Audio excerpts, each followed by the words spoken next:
Plus TV. ఈరోజు స్టూడియోలో మనతో పాటు ఉన్నారు ఫిడికస్ homoeopathy CEO and chief doctor Bharadwaj గారు. వెయిట్ లాస్, చాలా మంది వెయిట్ లాస్ గురించి ఎన్నో రకాల డైట్లు చేస్తూ ఉంటారు, ఎక్సర్సైజ్ చేస్తూ ఉంటారు. కానీ కొన్ని మంత్స్ చేసి ఈ డైట్లన్నీ కూడా కొన్ని మంత్స్ కొన్ని రోజులు చేసి మళ్ళీ వాళ్ళు తగ్గట్లేదని ఫీల్ అయ్యి మళ్ళీ నార్మల్ అయిపోతూ ఉంటారు. అసలు హోమియోపతిలో ఈ వెయిట్ లాస్ కి ఎటువంటి ట్రీట్మెంట్ ఉంది, అసలు ఏ విధంగా దీన్ని పరిష్కరించుకోవచ్చు అనే విషయాలు ఈ రోజు తెలియజేయడానికి మనతో పాటు భరద్వాజ్ గారు ఉన్నారు. వారితో మాట్లాడదాం. Hi sir. Hi. Sir, weight loss గురించి చాలా మంది చాలా వీడియోస్ ఇప్పుడైతే అందరికి అవేర్నెస్ వచ్చేసింది. బట్ అది చాలా మంది ఇప్పటికీ ఫీల్ అయ్యే వాళ్ళు ఉన్నారు, అంటే అది కంటిన్యూ చేయలేని వాళ్ళు ఉన్నారు. సో అసలు ఈ వెయిట్ లాస్ కి హోమియోపతిలో ఎటువంటి ట్రీట్మెంట్ ఉంది అండ్ దీని గురించి ఎక్స్ప్లెయిన్ చేయండి. మీరు ఒక వర్డ్ యూజ్ చేశారు, వెయిట్ లాస్ అనేది. ఆ వెయిట్ అనేది మెయింటైన్ లేకపోతున్నారు, కంటిన్యూ చేయలేకపోతున్నారు. సో మెయిన్ ప్రాబ్లం ఇక్కడే. ప్రాబ్లం ఏంటంటే చాలా మంది అనుకునేది ఏంటంటే, నేను వెయిట్ పెరిగాను, వెయిట్ లాస్ మళ్ళీ నేను ఇప్పుడు వెయిట్ లాస్ అయిపోతాను, దట్స్ ద ఎండ్ అంట. మనం సినిమాలో చూపిస్తారు కదా, సో లాస్ట్లో హీరో హీరోయిన్ కలుస్తారు, అంతటితో సినిమా ఎండ్ అయిపోతుంది. ఆ తర్వాత ఏం జరుగుతుంది అనేది ఎవరికి తెలియదు. కాకపోతే ఏంటంటే వెయిట్ లాస్లో ఆ తర్వాత నువ్వు వెయిట్ లాస్ అయిన తర్వాత ఏం జరుగుతుంది అనేది చాలా ఇంపార్టెంట్. దానికి ఏంటంటే ఫస్ట్ బేసే కరెక్ట్గా ఉండాలి. చాలా మంది అనుకుంటారు, నేను వెయిట్ తగ్గిన తర్వాత నేను హెల్దీగా తయారవుతాను. అది చాలా రాంగ్ కాన్సెప్ట్. నువ్వు ఫస్ట్ హెల్దీగా మారినప్పుడు తగ్గిన వెయిట్ అనేది కరెక్ట్ అనమాట. సో ఒక సేయింగ్ ఉంటుంది, lose weight to get healthy is a wrong concept, get healthy to lose weight is a correct concept. First నువ్వు నీ అలవాట్లు మార్చుకో. నీ అలవాట్లు మార్చుకున్న తర్వాత ఈ వెయిట్ లాస్ అనేది బై ప్రోడక్ట్ ఉండాలి of your healthy life style. అంతే తప్పితే వెయిట్ లాస్ కోసమే పని చేయకూడదు అనమాట. So first healthy life style అనేది ఇంపార్టెంట్. హెల్దీ లైఫ్ స్టైల్ అనేది మనకు పంచభూతాలు అన్నట్టు 5 పాయింట్స్ ఉన్నాయన్నమాట. 60% ఇన్ఫ్లుయెన్స్ వెయిట్ లాస్ పైన ఉన్నది డైట్. మీరు ఏం డైట్ తీసుకుంటున్నారు. ఇంకొక 20% ఇన్ఫ్లుయెన్స్ స్లీప్, మీరు ఎంత మంచిగా నిద్రపోతున్నారని. నెక్స్ట్ ఏంటంటే ఎక్సర్సైజ్, ఒక 10% ఇన్ఫ్లుయెన్స్ ఎక్సర్సైజ్ ఉంటుంది. 10% ఎక్సర్సైజ్ అంతే. ఇంకో 10% స్ట్రెస్లెస్ లైఫ్, మీరు లైఫ్లో స్ట్రెస్ ఉందా లేదా, అదొక 10%.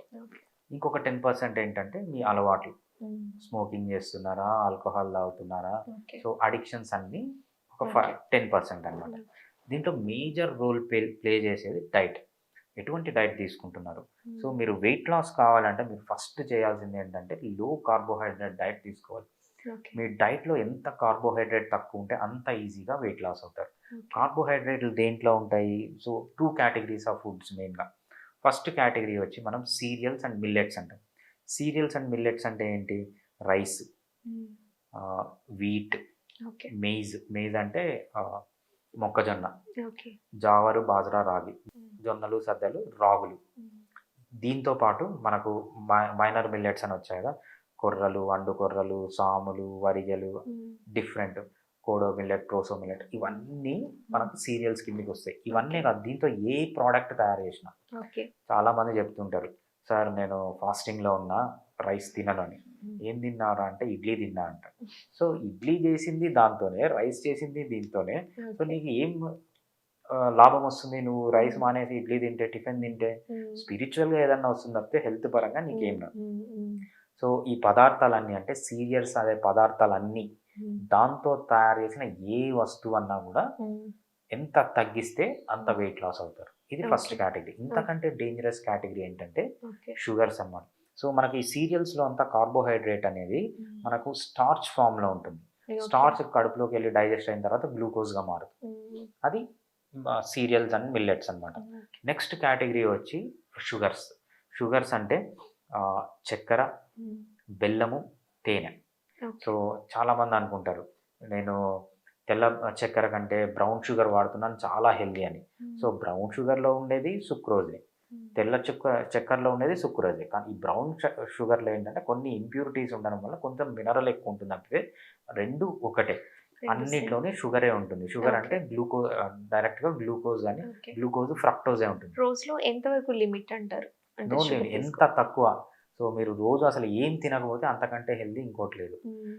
అదేవిధంగా నల్ల బెల్లం కానీ తెల్ల బెల్లం కానీ, కొంతమంది అనుకుంటారు నల్ల బెల్లము హెల్దీ అనుకుంటారు. లేదు, అవును, నల్ల చక్కెర బెల్లం కన్నా బెల్లము బెటర్ కదా మనకి అనుకుంటారు చాలా రెండు మంది. ఒకటే. సో రెండు చక్కెరలో ఒకటే సుక్రోజ్ ఉంటుంది. ఉంటుంది, బెల్లంలో కూడా సుక్రోజ్ ఉంటుంది. ఉమ్. మీ బాడీ లోపలికి వెళ్ళిపోయిన తర్వాత, మీ ఉమ్. కడుపులోకి పోయిన తర్వాత అది తెల్ల బెల్లమా, నల్ల బెల్లమా, తెల్ల చక్కెర, లేకపోతే బ్రౌన్ షుగరా, లేకపోతే తేనె డిఫరెన్షియేట్ చేయదు. ఉమ్. బాడీకి ఏంటంటే everything is um. Fructose or okay. Glucose fructose, okay. దానికి అది సుక్రోజ్ అంటాం. ఎవ్రీథింగ్ ఈజ్ సుక్రోజ్ అంతే. ఓకే. అది ఏ రూపంలో తీసుకున్నా. సో ఉమ్.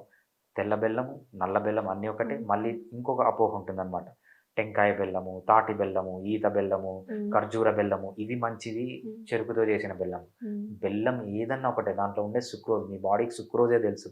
మీ ఓకే. బాడీకి తెల్ల బెల్లం కానీ, నల్ల బెల్లం కానీ, లేకపోతే టెంకాయ బెల్లం కానీ, ఈత బెల్లం కానీ, చెరుకు బెల్లం ఇది డిఫరెన్షియేట్ చేయదు మీ బాడీ. ఉమ్. ఏదన్నా సుక్రోజే బాడీకి. ఓకే. అదేవిధంగా తేనె.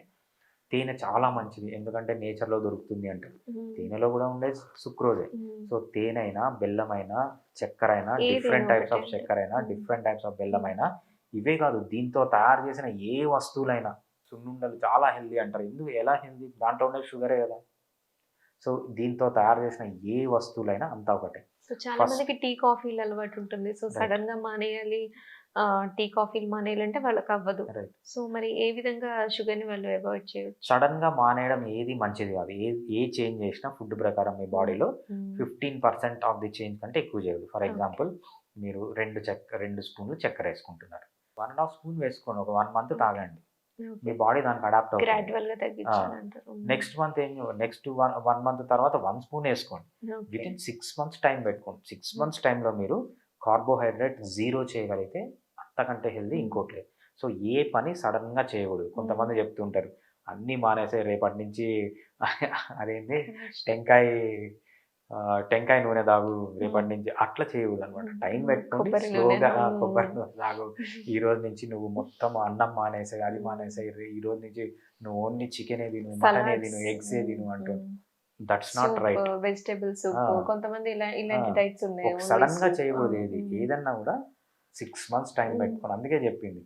సో ఫస్ట్ మీ హెల్దీ అలవాట్లు చేసుకుంటే సో ఈ దాని కార్బ్స్ ప్లేస్ లో ఏం తీసుకోవచ్చు అంటారు లంచ్ కానీ? అంటే మీరు అన్నారు వీట్, రైస్ ఇలాంటివన్నీ తీసుకోవద్దు అని చెప్పి. సో వాళ్ళు ఏ ఫుడ్ తీసుకోవాలి మరి? సలాడ్ తినండి, ఓకే. నట్స్ తినండి. సలాడ్లో కూడా కొంచెం కార్బోహైడ్రేట్ ఉంటుంది, నట్స్లో కూడా కొంచెం కార్బోహైడ్రేట్ ఉంటుంది. పల్సెస్ తీసుకోండి, ఎక్కువగా తక్కువ పల్సెస్ తీసుకోండి. ఓకే. పల్సెస్ తీసుకోండి. ఫ్రూట్స్. ఫ్రూట్స్ మళ్ళీ వెయిట్ లాస్ కావాలనుకునే వాళ్ళు ఫ్రూట్స్ తీసుకోవద్దు. Okay. Weight only loss. Vegetable salad మీరు అనేది. ఏవైతే తీయగున్న దాంట్లో ఏదన్నా షుగర్. షుగరే. ఫ్రూట్స్ తీసుకోవచ్చు, తక్కువ క్వాంటిటీలో తీసుకోవాలి. అది మళ్ళీ మీకు కావాల్సిన వెయిట్ వచ్చిన తర్వాత. వెయిట్ మెయింటెనెన్స్కి టైంలో ఫ్రూట్స్ తినడం Okay. మంచిది, కానీ ఫ్రూట్స్ తినాలి మంచిది. బట్ వెయిట్ తగ్గాలనుకునే వాళ్ళు ఫ్రూట్స్ తినకూడదు, ఓకే. ఎందుకంటే అది కూడా సుక్రోజే. So okay. వాళ్ళకి ఇన్సులిన్ రిలీజ్ అవుతుంది, వెయిట్ లాస్ అనేది ఆపేస్తుంది అనమాట. అది first so condition. Vegetable salads, pulses, pulses, meat nuts. తినండి, ఇష్టం వచ్చినట్టు మీట్ తినచ్చు, అన్ని Okay. రకాల మీట్ తినచ్చు. Okay. Yeah. So only rice మాత్రమే అవాయిడ్ చేయాలంట. రైస్ తో చేసిన అన్ని చెప్పాను, సో జొన్నలు, కొంతమంది సద్దలు. అంటే వాళ్ళకున్న హెల్త్ ప్రాబ్లమ్స్ వల్ల మ్మ్. కానీ లేదంటే చేయలేరు ఇంత డైట్. అంటే వాళ్ళకి మ్మ్. చిన్నప్పటి నుంచి ఒక టైప్ ఆఫ్ ఫుడ్ అలవాటు మ్మ్. అయిపోయి ఒబేసిటీ వచ్చేసిన మ్మ్. తర్వాత దీని వాళ్ళు మ్మ్. మళ్ళీ అంటే ఈ డైట్ల వల్ల కానీ మ్మ్. ఎక్సర్సైజెస్ మీరు అన్నట్టు 10% దాని వల్ల కాదనుకుంటే డైట్ వల్ల అయితే వాళ్ళు మ్మ్. చేంజ్ చేసుకోలేరు. మ్మ్. మరి హోమియోపతిలో ఈ వెయిట్ లాస్ కి ఏమైనా ట్రీట్మెంట్ ఉందా? రైట్. సో హోమియోపతి ఎలా హెల్ప్ చేస్తుంది అంటే, ఫర్ ఎగ్జాంపుల్ కొంతమందికి కొన్ని అడిక్షన్స్ ఉంటాయి. ఫర్ ఎగ్జాంపుల్ కొంతమంది ఏం చెప్తారంటే, నేను జంక్ ఫుడ్ తినకుండా, ఫ్యాటీ ఫుడ్ తినకుండా ఉండలేకపోతున్నా. మనకు స్పెసిఫిక్ మెడిసిన్స్, కాన్స్టిట్యూషనల్ ట్రీట్మెంట్ అని ఉంటుంది, వాళ్ళకి Okay. ఇస్తే ఆ క్రేవింగ్స్ తగ్గుతాయి. ఓకే. కొంతమంది ఎక్కువ షుగర్స్ సో తీసుకుంటారు, క్రేవింగ్స్ తగ్గడానికి క్రేవింగ్స్ medicines తగ్గడానికి ఉంటాయి. డెఫినెట్ గా మెడిసిన్స్ ఉన్నాయి. ఓకే. కొంతమందికి ఏంటంటే వీళ్ళు ఆల్రెడీ డ్యామేజ్ చేసుకున్న దాని వల్ల వీళ్ళకి మ్మ్. ఇన్సులిన్ రెసిస్టెన్స్ పెరిగిపోయి ఉంటుంది అనమాట. ఓకే. ఇన్సులిన్ రెసిస్టెన్స్ పెరిగిపోయినప్పుడు ఆ ఇన్సులిన్ రెసిస్టెన్స్ తగ్గించడానికి వెయిట్ లాస్ కోసం హోమియోపతిలో మెడిసిన్స్ ఉన్నాయి. ఇండివిజువలిస్టిక్, ఒక పర్సన్ వెయిట్ లాస్ కావట్లేదు ట్రై చేసిన అంటే 100 రీజన్స్ ఉంటాయి. ఆ 100 రీజన్స్కి 100 డిఫరెంట్ మేనేజ్మెంట్ అవసరం అనమాట. హోమియోపతి ఏం చేస్తుందంటే ఆ రీజన్ ఏంటని ఐడెంటిఫై చేసి ఆ రీజన్కి కొంతమందికి థైరాయిడ్ ప్రాబ్లం ఉంటుంది, థైరాయిడ్ ప్రాబ్లమ్ని పర్మనెంట్గా తగ్గించడానికి హోమియోపతిలో మెడిసిన్స్ ఉంటాయి. కొంతమందికి వేరే ప్రాబ్లమ్స్ ఉంటాయి. సో ఆన్ అన్ యావరేజ్ 100 మంది ఒబేసిటీ ఉన్న వాళ్ళని తీసుకుంటే దాంట్లో పర్మనెంట్గా తగ్గని వాళ్ళు ఒకరో ఇద్దరు ఉంటారు. వాళ్ళకి డిఫరెంట్ జెనెటిక్ ప్రాబ్లమ్స్ కానీ కరెక్ట్ చేయలేని మెటబాలిక్ ప్రాబ్లమ్స్ కానీ ఉండొచ్చు. 98% ఆఫ్ ది పీపుల్కి ఏంటంటే వాళ్ళ చేతులారా చేసుకున్నదే, అంటే వాళ్ళ డైట్ ఫాల్టీ డైట్ వల్ల చేసుకున్నదే మెయిన్ అనమాట.